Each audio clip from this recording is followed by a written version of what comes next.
please give them a nice warm welcome. Make some noise for Michael Sinterniklaas and Stephanie Sheh.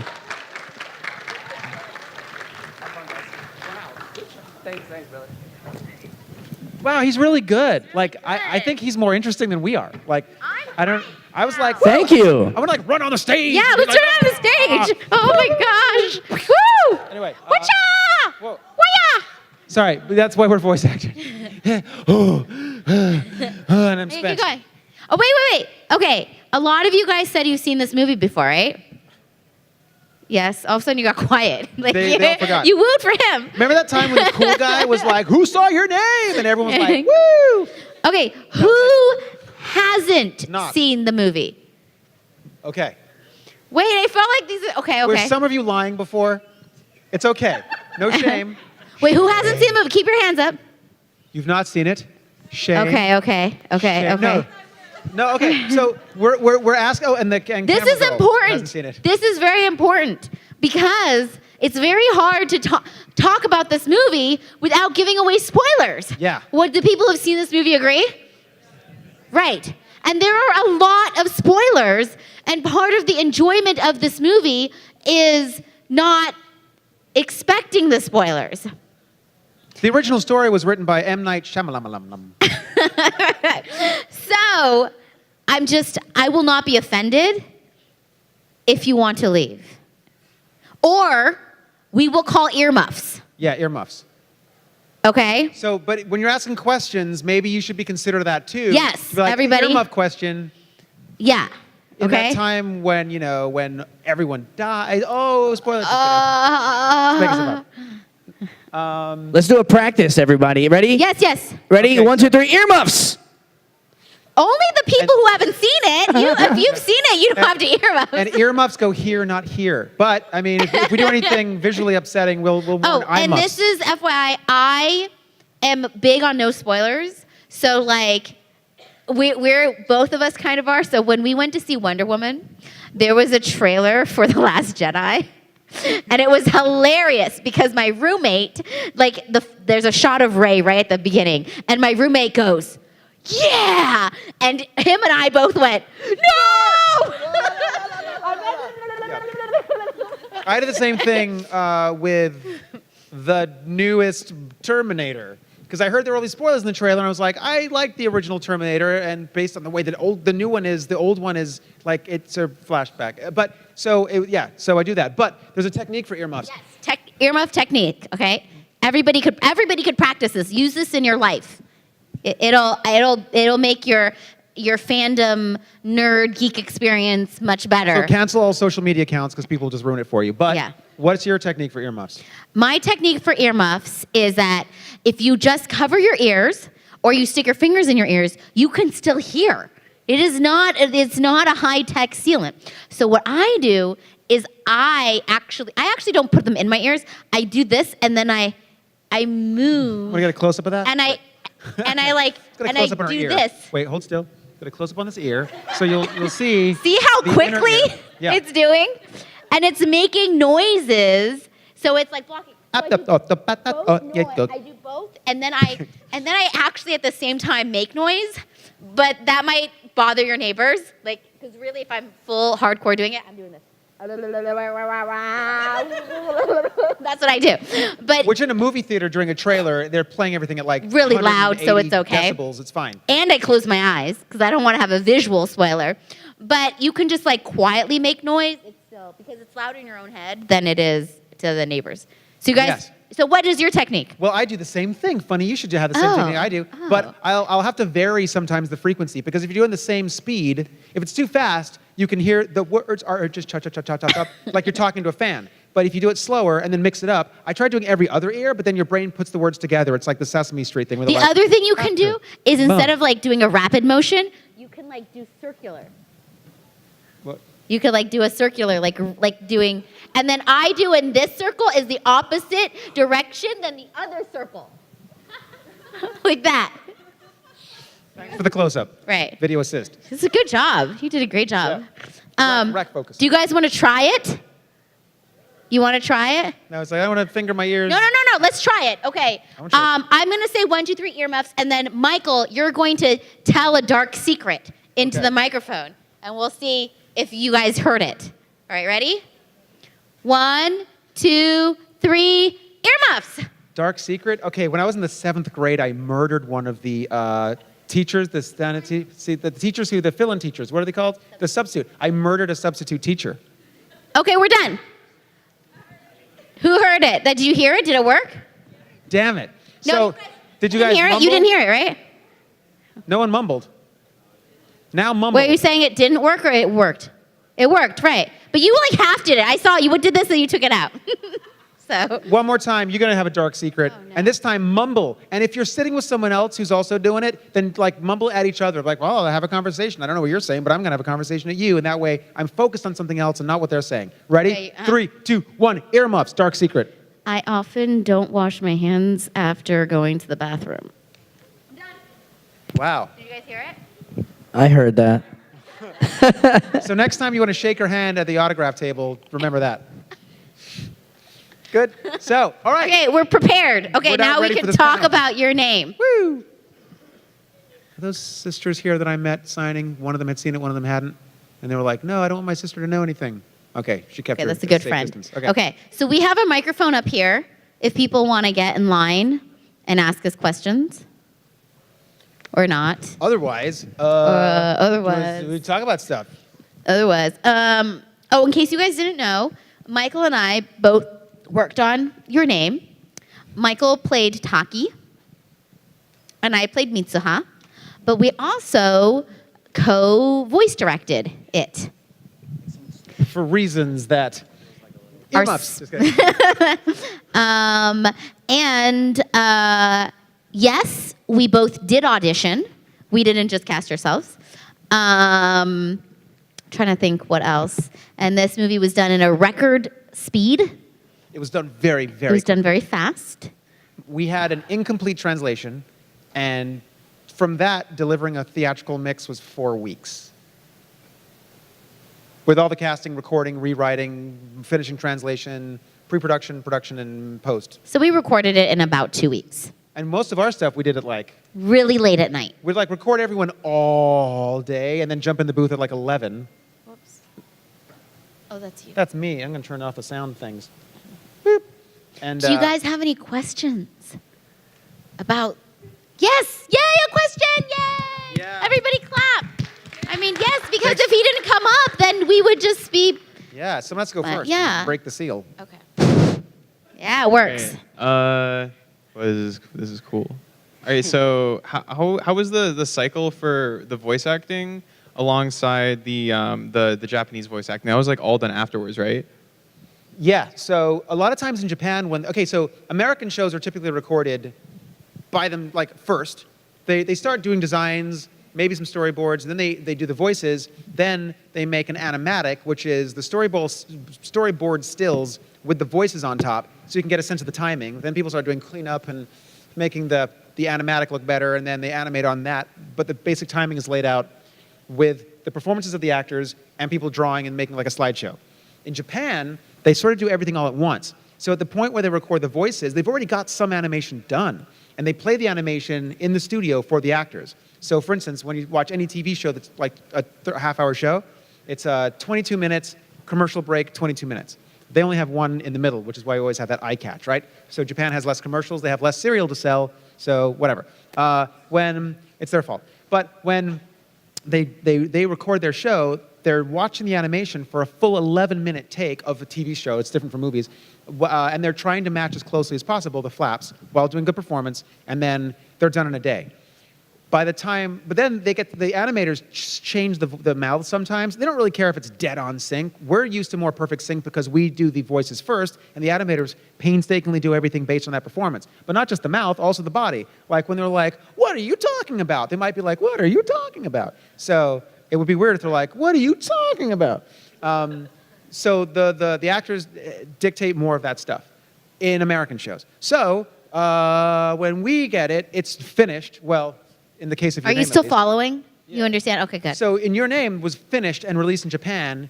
we got the rights. Well, our client got the rights, sent them to us, the show, and then we had the finished movie. Now, sometimes we work on simultaneous dub releases where we're using pre-finished material, and it's a moving target, and it's crazy. Woo! We're gonna just jazzercise up here, and then. But in the case of Your Name, it was all finished. We got to watch the whole thing down, which was really fun. When we watched it for the first time in New York, woo! We were like, oh my God, this is so good. Oh my God, this is so good. Is it so good? It's so good, right? For those who've seen it. It's really good. And then we had to find all the actors who sounded like those parts and do the job. Okay. So when we watched the work print, the subtitled work print, it was still playing in theaters in Japan. Okay. It was doing very well, but had not yet gotten to #1 yet. Okay. It was like #3. So that's when we were watching it and doing the pre-production prep of the movie. Okay. And then our dub actually got released in November of last year in the UK. Okay. So we were hired by a UK company, and it's called Anime Limited. They're the ones who hired us to do the dub. And that was released in the UK in theaters and did very well. And then Funimation picked up distribution for the US and released it April of this year. Was that the same dub for the UK version and the one that was released in the US? Pretty much the same dub. Yeah, it was the same dub. One thing that we got to do for Funimation is we took our mix, and one thing that I always wanted to do with, okay, so I've done a lot of theatrical released films that I've actually mixed as well. And what you want to do when you play it theatrically, not just in the home, is what's called a print master. So you take your recording, which is split out between music, effects, and dialogue, and you play it in a theater-sized recording studio. It's a mix stage set up to be like a theater.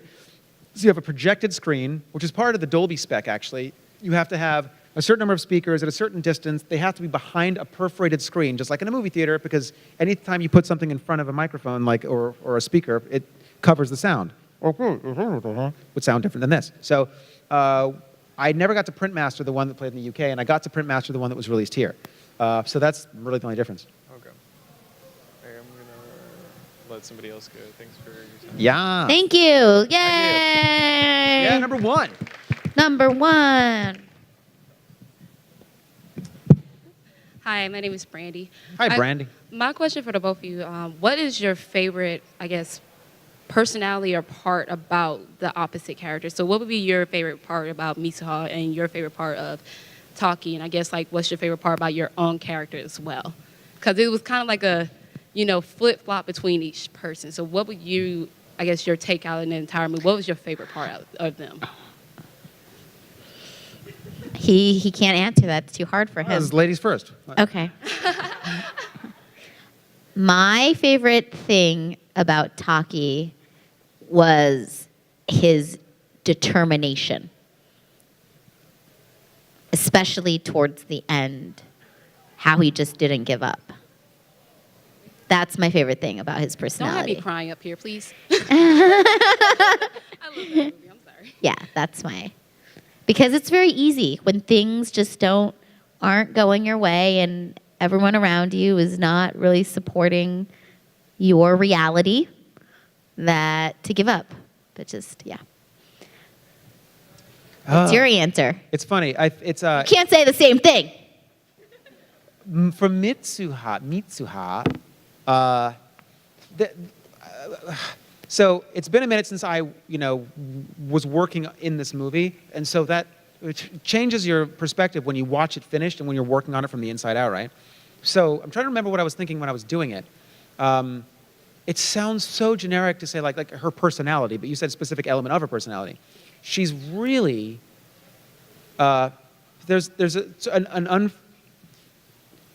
she's not that girly, right? Like other girls in school are more girly than she is. I like her sort of unrefined focus on something else. Sweetness. Oh, so you didn't like that you liked that she wasn't a girly girl?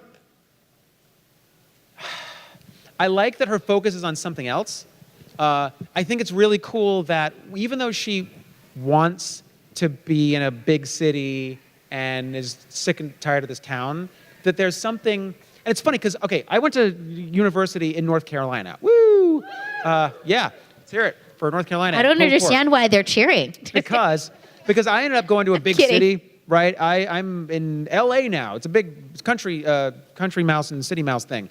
But there's something about, and being back here reminds me of like certain other, I don't want to say values, that's become a polarizing word, but like just a way of being and treating people and sort of a demeanor. And I think that like that element of her being small towny, even though she wants to be in a big town, I don't know. It's like there's a authentic, genuine, sweet innocence, and there's a tradition to her because she's part of that temple with her grandma that I feel like anchors her in something that's not quite as flip and temporary as some of the other girls in school might be. You know, like the kind of mean girls who are like, ew, I could never do that when she's making kuchi kamizake. Yeah. Like she's up there on stage embarrassing herself, chewing up and spitting, not a big spoiler, chewing up and spitting out rice, like going. By the way, that is not fun. And you got to chew it for a really, really long time. Yeah. Michael and I did a YouTube video of me trying to make that stuff. And you got to like really chew it for a long time. And then it's really hard not to swallow it. And it's just like watery and chunky in your mouth. Just saying. Yeah. It's really gross. And the other mistake was trying to explain how to do it after you put the rice in your mouth, and too much rice at that. So it's like, and we're like, no one's going to understand you. What's really funny though is if you turn on the subtitles in YouTube, because they're generated in real time as like speech to text. So if watching YouTube try to figure out what the hell you're saying is hilarious. I sent you some screen grabs. So yeah, it's not a really good simple answer. I'm so sorry, but it's like contemporary girl with these like other sort of values that I think is sort of uncommon. I don't know. It just stood out to me. She's just that unique character Yeah, in the town. But She's just just say that she's unique her unique character is not a specific answer to your very good question, you know? It's not. But that's an element that's really hard to explain that I kind of loved about her. And like throughout the whole movie, when you're crying left and right, spoiler, you're going to cry. You're going to cry. I guarantee it. I don't know though, because my mom did not cry. And she specifically was like, Stephanie, I brought a box of tissues to the movie theater and I didn't cry. Your mom's an alien. But also she didn't understand the movie. Yeah. She was so confused. I had to get on the phone and talk to her for like an hour explaining the plot. It's like, why are those puppies in a cafe? No, mom, it doesn't matter. So what is your favorite part about your personal character in the show?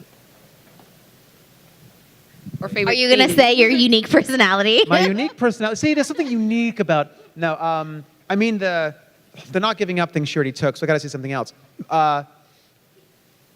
So I thought like, okay, so movies from the '80s are all about working hard and doing your best, and you know, like I'm the Karate Kid. I got to stand on the floor and wax on, wax off, and paint the fence. And Rocky's got to run up the stairs and punch the cow. But then you get to like the '90s, and then like in the Matrix, boop, I know kung fu. So I feel like working hard at something got sort of lost, right? Now in Japanese storytelling, it's different because like working hard is aspirational. But like the toiling over the thing he's trying to fix and his ability to draw, this is going to sound cursory, but I've gotten a paycheck for almost everything in the arts. I've gotten paid to sing. I was a ballet dancer in North Carolina even. Got paid to dance. I got paid to write, paid to direct, paid to act, paid to play the guitar. Bragging. But drawing, the visual arts, I am rubbish at. Rubbish. Terrible. The worst. If someone put a gun in my head and said, you draw something or I'm going to kill you, I'd be like, let's not waste any time. Just kill me now because it's... We're here. Yeah. So I was like, he's so good at drawing that I was like, I wish I could do that. Oh, now it's my turn to answer. I like her sassiness. I think, interestingly enough, it only comes out when she's in Tokyo. I think that when she's in Itomori, she's in the habit of being a really good rule following by the book, good granddaughter. So I think the whole experience and her, you notice I'm really trying not to spoil stuff. When she's in Tokyo, it allows her sassy aspect of her personality and the way she plays matchmaker and stuff like that. Sassy ass. Yeah, I like that element of her. Well, thank you both. Thank you. Stephanie loves rules. No, I don't. What? You love- Oh no, I do. It's so terrible. No, that's why I relate to Mitsuha. Because you love to break rules. I mean, Yes. sometimes there are suggestions. Yes, always. Like in the airport, he's like, let's just go through. And I'm like, no, they're not calling our group number yet. I believe there should be some social order. However, sometimes I'll ask a human, like, oh, is there any way that something can, make it better for everyone? And then I think that's progressing society. Boop, boop. Yeah. Next question. So my question was, what was the part of the recording process for this movie that, thinking back on it, like really strikes you the most, or is most emotionally valuable? Like what's Wait, the valuable? Like, What do you mean? You experienced the most emotion from thinking about this specific part of filming. Like what scene or what aspect of the story really? Have you seen the movie? Yeah. Okay. I saw the movie in theaters a lot. I'm trying to remember. It's been a minute now. Like for a couple months ago, all this stuff was right there. It's funny. I'm reliving it now. I remember it so clearly. The working on it or the seeing it? Not so much the working on it. I remember being really tired. Then I remember you taking a video and I was laughing and I don't know why. And I remember it being inappropriate. Like why it wasn't funny or something. I don't remember what it was. I think it was in the subway scene. I remember having my shoes off. Like I don't remember, I just remember weird details like that. Maybe it was a dream. No, it wasn't a dream. I mean, definitely towards the last fourth of the movie, it gets pretty emotional. I remember being really stressed out about the scene on the top of the crater because it There are a lot of twists and turns there that gave me the feels when I watched it. And so I felt a lot of pressure for it to give other people the feels. Also, Which, think, by the way, is the worst way to go into a scene as an actor. Yeah. 'Cause then you're result oriented. Yeah. Your scene can't be about, if you're having a conversation with someone, you're never like, haha, how can I make an imaginary audience have feels while I'm telling someone a story? Yeah. Not what you're ever thinking about. But so it was a lot of pressure. But also because in that scene, I feel like there are a few moments that Mitsuha is suddenly uncharacteristically girly in comparison to how she's been in the rest of the movie. Yes. So having to kind of justify that and still make it feel like it's her, was tricky. I remember that part being really tricky. That's the hardest scene. Yeah, 'cause, it's really the trickiest scene, I think. Yeah, Mitsuha is just like, bee boo boo, hoo hee hoo. She's jumping around personality-wise. And then they just start laughing. Yeah. Out of the blue. Yeah, she's literally insane in that moment. It's like, how dare you? Whatever. And that's when my character leaves forever. No, what? Don't listen to him. It's making things up. It's throwing you off. So hopefully you will believe some of my nonsense. And when we watch the movie, you're like, oh, well, I know this isn't because the guy said, and then go, whoa, I'm so surprised. M. Night Shyamalan. Sweet, thank you. Yeah. Thank you. I love, her moments are my favorite. When I see it in theaters, there's stuff she does. When she brings the feels, I feel like the best feels in the industry. There are just a couple with a word. The train scene, right? When she comes on the train. Yeah, I'm like. I'm sorry for all the people who've not seen this movie. We're being super vague. Yeah, it's like that. It's like that really bad SNL sketch where you're like, oh, remember that one time and the da-da-da? Yeah, that. This whole panel's like that. Sorry. You did come. And Wait, are you the sister who she's hasn't the sister seen who has it? seen it. Yes, she's. That's Where's the sister Supergirl's who one hasn't? Supergirl hasn't We did a seen whole it. workshop on how to earmuffs properly. Yeah. I don't know if you were here for that. The short of it is, push the little folds into your ear. You can massage them around at different speeds and mumble to yourself. Yes. Don't just stick your fingers in your ears, but do close- this. See, look, these guys know. They'll show you. Yeah. Like the nice lady in the front. Yes, Yes. sister Okay. who's seen it. Okay. Kate? So obviously, yeah. Yes. Oh, wow. Okay. What a brain. Okay. Um, so obviously this movie is really emotional and like really like intensely emotional in many different ways, types of emotions. My question more like generally is how did you put yourself into that situation if you have any like techniques that you specifically use? You mean as an actor? Like Yeah. you're asking an acting question kind Yes, of, right? to like get into that intense emotion, whatever it may be, like throughout the movie. Well, so the tricky thing about anime dubbing is that you don't get to have a run of anything. You're like act and stop and wait, and act and stop and wait. So we tried to keep momentum going, so that you're not waiting as much between lines. That's one thing that's kind of important in terms of working yourself up. As far as think about the character's perspective, not the audience's, right? So when the audience is going, oh my God, I can't believe that happened, the characters usually have a different experience. So my focus is always on the character thing. Now, in terms of,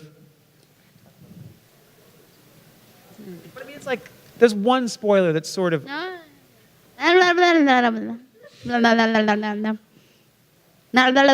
the tricky thing is trying to understand someone else's perspective. And in the movie, I'm required to understand someone else's perspective a lot. So the trick there was, earmuffs, real quick, was not trying to sound like a girl, but just the emotional reality coming through a man's larynx. Do you know what I mean? So even though the result is like, you know what's going on, earmuffs off. It's not the, I'm not thinking of going all the way with that. You know what I mean? Yeah. And going halfway, I think, makes sense, is more logical, and ultimately more powerful. Because if you went full retard, like in Tropic Thunder, then you blow your load and no one cares. Yeah. Well, I think that in terms of like the acting thing is like there's a lot of various techniques. I think the easiest is if you have a great imagination. Just play and make that real.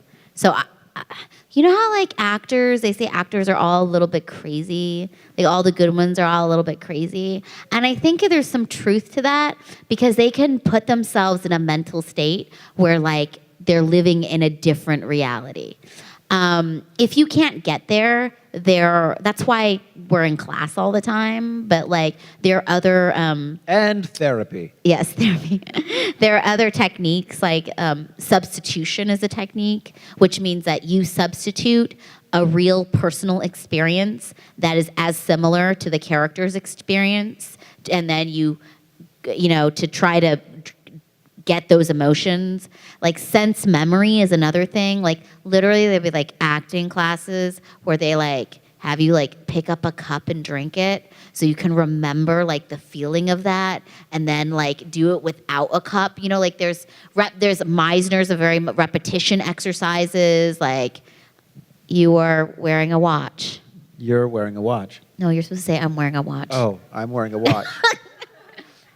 Right, and then I go, you're wearing a watch. I'm wearing a watch. Right, you do that over and over and over again so that you establish what it sounds like and feels like for that reality. You know, then it goes back, you are da-da-da-da, and then you move on. You graduate from those observations to emotional observations, to letting that affect the way you feel. And so there's all these, like, you go through, like, all these classes and stuff so that when you get called to work, it's at your, not say fingertips, but you know, it's like you're emotionally able to access it quickly.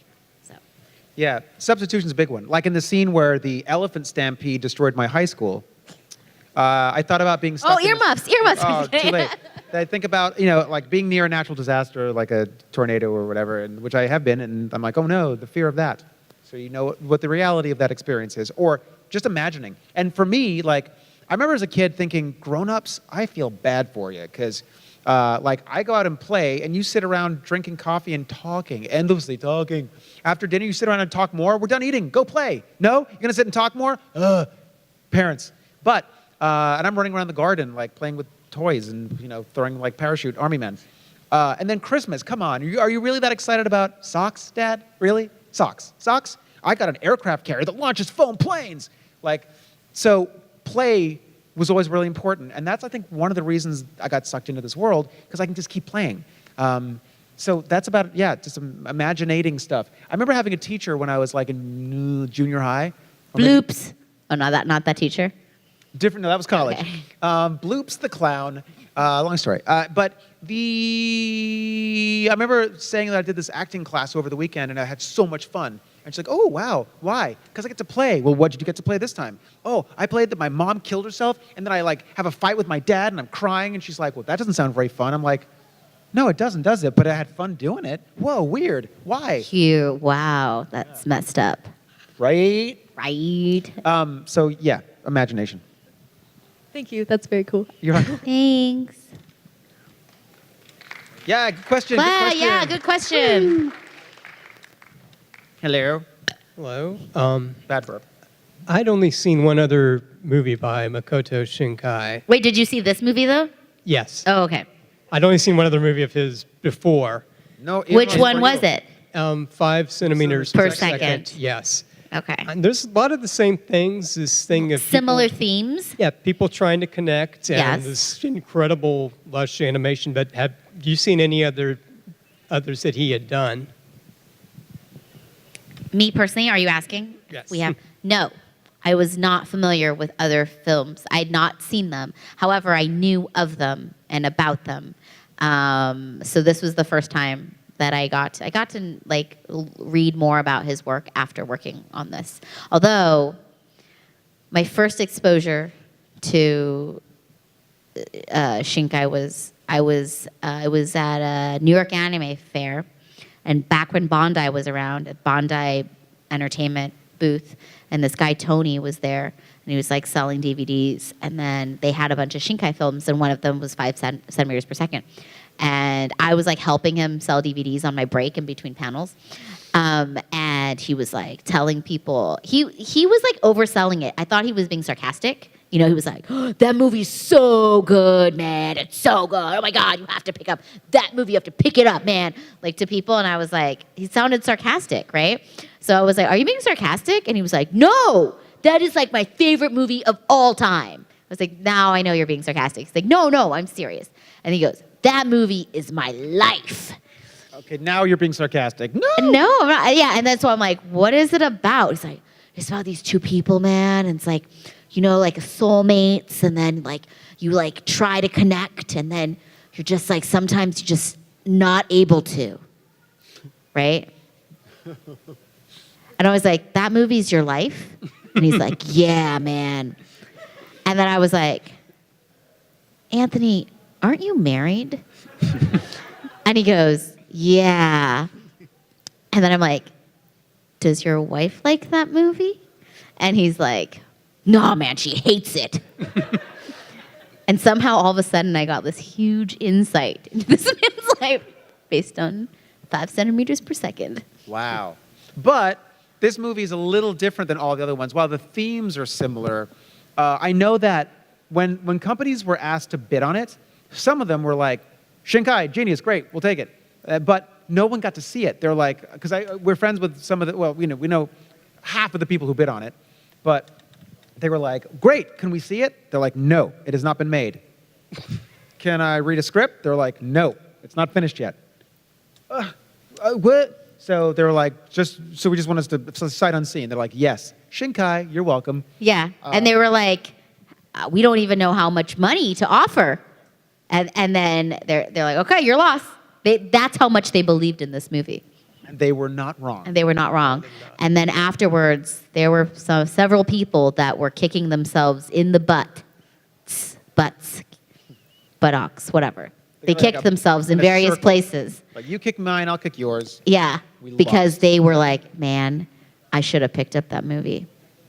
But, so while thematically it's similar, vibe-wise, it's less, it's more, I feel like it's a brighter film, right? It's not as sad, my life, as the other ones. I thought it was an improvement over 5 centimeters. Cool. Just, you know, Interesting. I really hope, I'm eager to see whatever he does next. 'cause Next, it's like yeah. finally, And he's feeling no pressure. Yeah, no pressure at all. The top grossing anime of all time. It beat Ghibli. Bananas. One other question. Is this going to be released here in the U.S. on DVD by the end of the year? I'm just gonna or- nip that in the bud right now. It's Hold going on. to be released this month, I think. The exact date, because it's supposed to be this month. Oh, wow. August? They switched it. Thank you, Batman. Hold on. I am. I'm googling it. Any other questions while she answers your question? There was, but it's just kind of, Sure. Yeah. Tip of your brain? yeah. But I have really bad reception in here. Yeah, it's the worst. If anyone can beat her to the punch, then go for it. Uh-oh, it's like that. And Google. I'm on LTE. That should be fast. I mean, I heard it was the July 21st, but But you saw on, is it the funny site or what? July 26th. Did it just come up? Oh, okay. Oh, clever girl. Should I call like Rojas or something? So is it in pre-order yet? July 26th. That's like in a week or two, right? That's in like 2 weeks. I bet you they'll have it at Comic-Con next week. I remember the other question I had. Oh yeah, okay, yes. This was kind of in a list of films that was submitted for the nomination, Best Animated Feature Oscar. It didn't get in the cut there, the final five. Do you think it would have had a fair chance, given that there were some like really big Disney titles in there? and whatnot? Last year was like way too many good movies. Way too and many. this year has poop.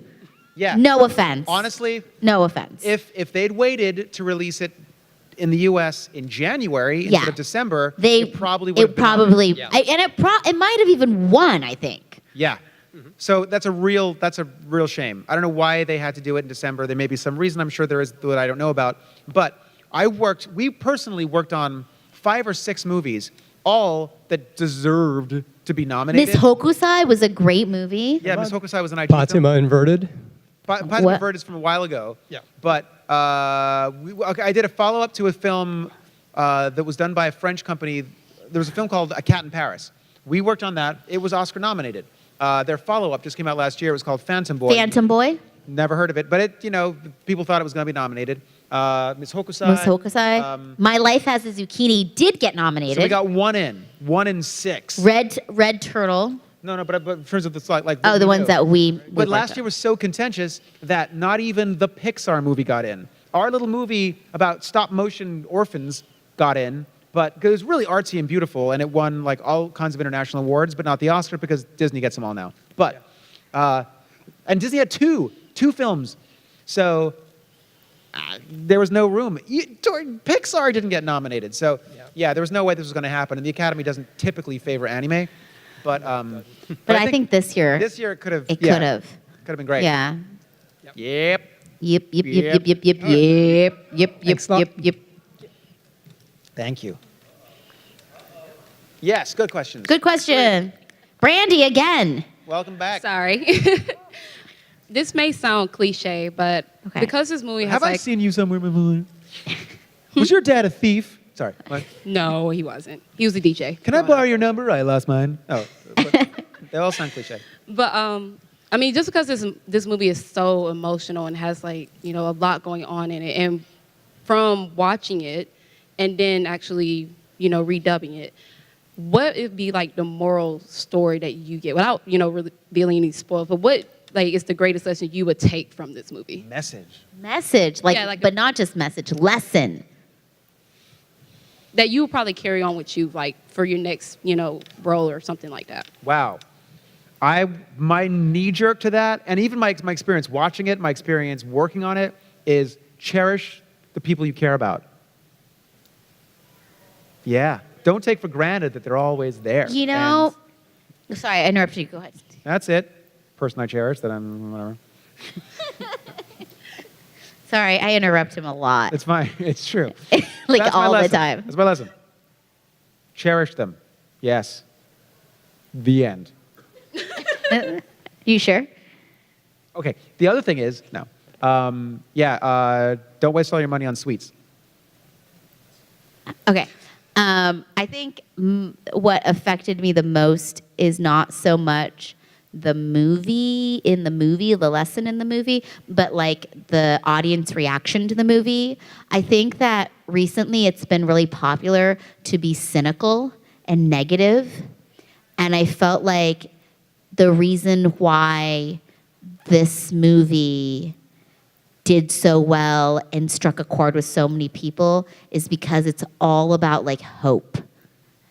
And the audience's reaction, the positive reaction to it, overwhelming positive reaction, made me like restore my faith in humanity that we still believe in hope. It's why I love Star Wars, you know? A New Hope. Yes, because there's this, it's the good potential, you know, that even in this cynical world, I don't think is actually dead, though maybe kind of dormant right now. Thank you again. Good answer, Stephanie Sheh. Hello again. Hello again. All right, so do you guys think that Your Name is the best animated film of all time? I think that shot of your neck is the best. Oops. I didn't know what I was looking at for a second. It's like a Rorschach test. I see butterflies. Whoa, that's a point. That's serious hard. Best is hard. So, I'm not one for the best. I think, first of all, I am inclined to prefer 2D animation. I love 3D animation, but I don't know. I like 2D. So gets us one point there. There were some sections like the chalky-looking area, that thing. So dope. I just the visuals freak me out every time. I'm like, woo, woo, woo, woo. And when it's coming, I'm like, here we go, here we go. I'm in a room full of people, never seen this before. It's gonna be dope. And but the thing about it that I love so much, the art's great, fine, whatever, but it's not like there's huge robots busting up the place. And I love huge robots busting up the place.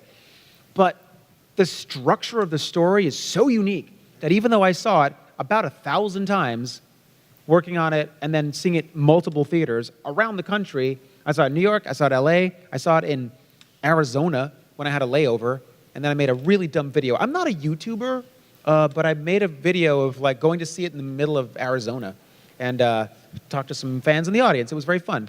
And but the structure of the story is really unique. And that to me is like, that's my big takeaway, is this story unfolds in a way that I've never seen anything else unfold. Like, you know where the movie's going in the beginning, and then something happens, and then something else happens, and you're like, wait, what? By the end of the movie, it's not the movie you started watching. Yeah. I don't know if it's best or not. I think it's really hard to judge something like that. I will definitely say it's probably my favorite anime film. What are some films that you'd put that are like right next to that in terms of how good they are, how much you enjoy watching them? Okay, so the easy answer is something like Summer Wars, which I also worked on, and the same Japanese Seiyu played the male character lead that I played in that one too. I'm not. But I think that's an easy parallel. Like, it's got some feels and it's got some boy and whatever. But in terms of favorite things to watch, there's another animated film I love to bits and pieces called Ernest and Celestine, and it's French. Oh, yeah. And we worked on that too, and I love it so much. I love the relationship and the characters and like their simple struggle to be friends in a world that won't let them. But it's beautiful. That was Oscar nominated. Critics said it should win, but Frozen was up that year, and everyone knew Frozen, so Frozen won. But it's great. It's really good. I think, is it on Netflix? I think it's on Ernest Netflix. and Celestine? Ernest and and Celestine is really good. It's from France, yeah. also 2D. But that's like a movie that I love. A very different type of movie, but Spirited Away. I love Spirited And Away I got to see too. that theatrically. And I remember talking to someone who said, I don't get that movie. And I'm like, yeah, that's what's brilliant. I felt lost like that little girl in a world that had rules, but you don't know what they are. Everybody else does. And you're like, am I doing it wrong? You know? And I thought that was such an extraordinary experience. I also love Whispers of the Heart. I love Kiki's. I'm trying to think. Where I love Blood the Last Vampire, the movie version. And my favorite Disney princess movie is Cinderella. I also, because I'm old, I was around when Akira was released theatrically, and I brought it. I was the only person in my college in Winston-Salem, North Carolina, 2 hours that way on 40, and I brought it to our film professor, and he was like, "Michael, you've blown my mind." I'm like, "Do I get an A?" He's like, "Shut up. Can I borrow this tape?" And I was like, "Yeah, fine." So, but nothing else will ever be Akira. Like every background character in a scene with hundreds of people has a unique character design. Insane. The last film that kind of tried to do that was Redline, and it was visually amazing, but it's not the same thing as Akira. Yeah. Those are some of them. I mean, there's a lot more films too, and we've been real lucky to work on some real incredible movies. Hey, thanks. Any other I questions? love Letter to Momo. Oh, Letter to Momo is good too. Do it. Just grab the You mic got from this. See if I can put it back in later, though. Yeah, good luck. No, just pass it on to the next person. him. Wait, if you stand in front of the camera, do you block it? Do you want to check? No. Yeah, just, Yes. It's a step to the left. Nope. No, go No. ahead. Nice. You can stand anywhere you want. I'm 4'11" and a half. I'm 4'9". You're still taller than me. Ayo. Almost. Almost. So when I watched the movie, the audience was left speechless, and everybody sat in their seats throughout all of the credits. Oh wow. Which, if it's not a Marvel movie, I understand. And Because you're waiting for the extra thing yeah, after the credits. But in this one, the whole audience was just blown away, and you could just tell. Now, you had said that you had been in different audiences watching the film. Was that an overall experience that you saw? No. Not on every. Depends on where you were. Yeah. The East Coast theater. Oh my gosh, it was the best. It opened the weekend of my birthday. Woo! Happy birthday to you. So we went to the AMC in New York Times to see it. In the New York Times. No, sorry, New York Times Square. Oh my gosh.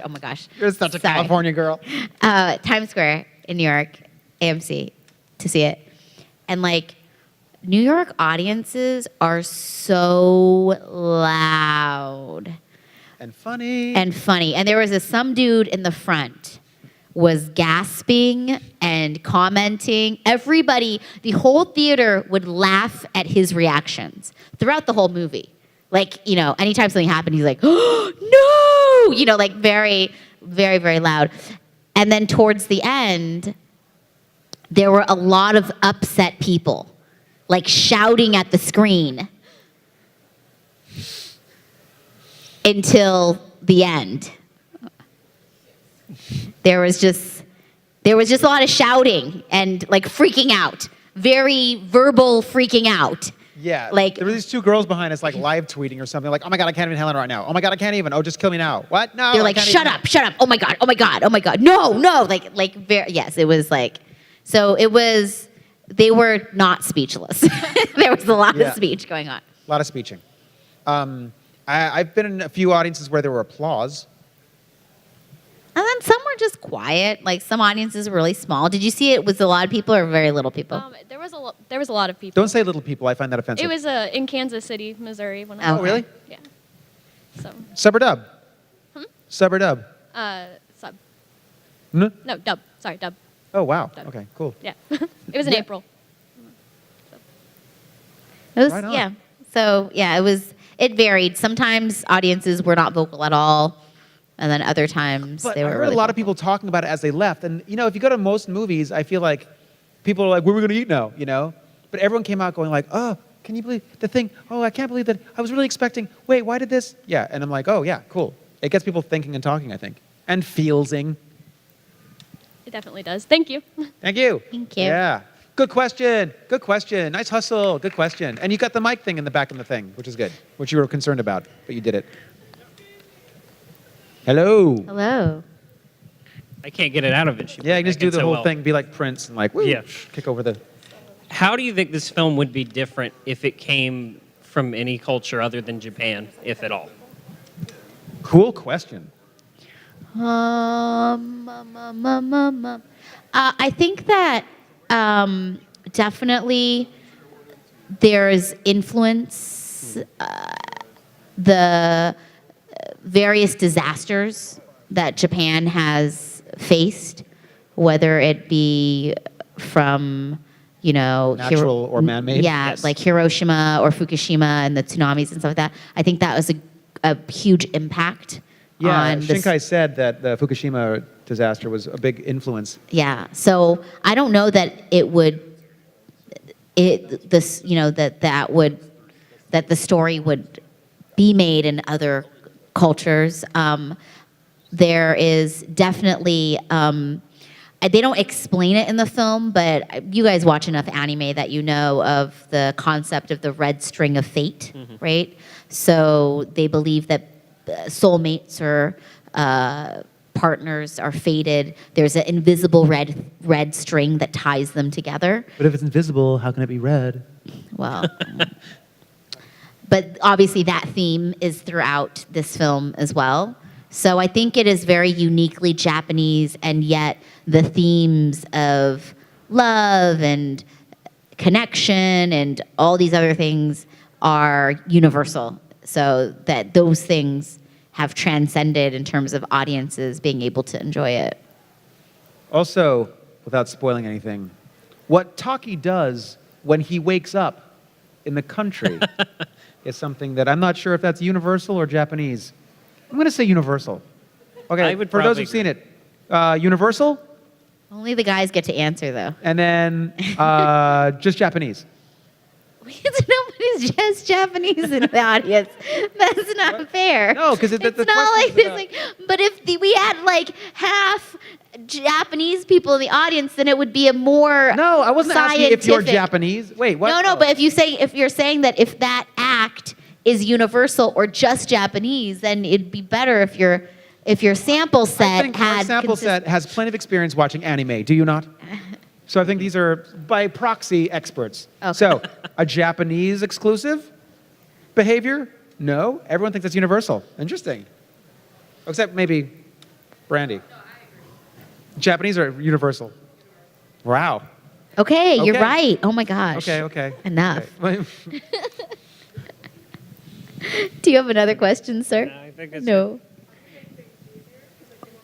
All right, we got enough time for one more question, guys. One One more. more This is going to be the question. last one right here.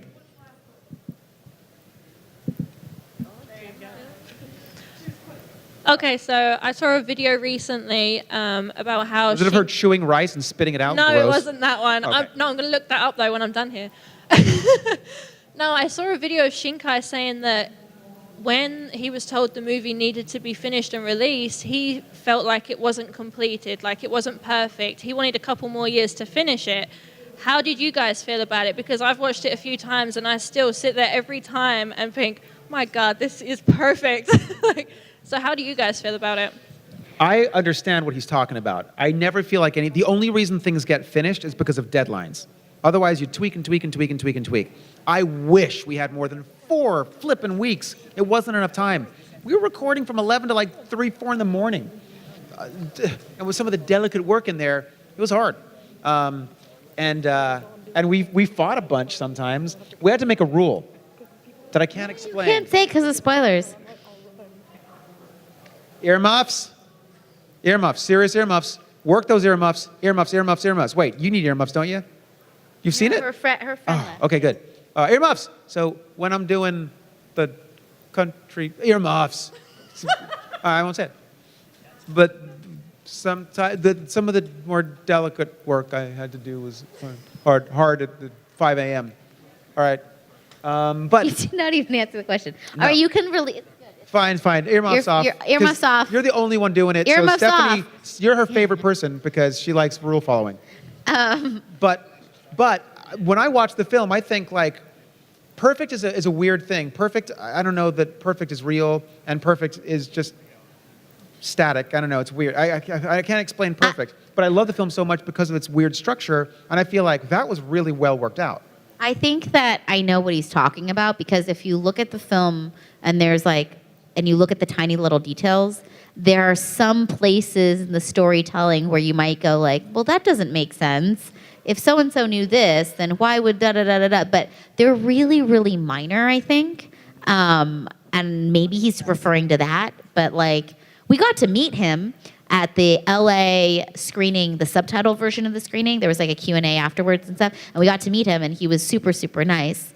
But I don't know what he's referring to specifically about that.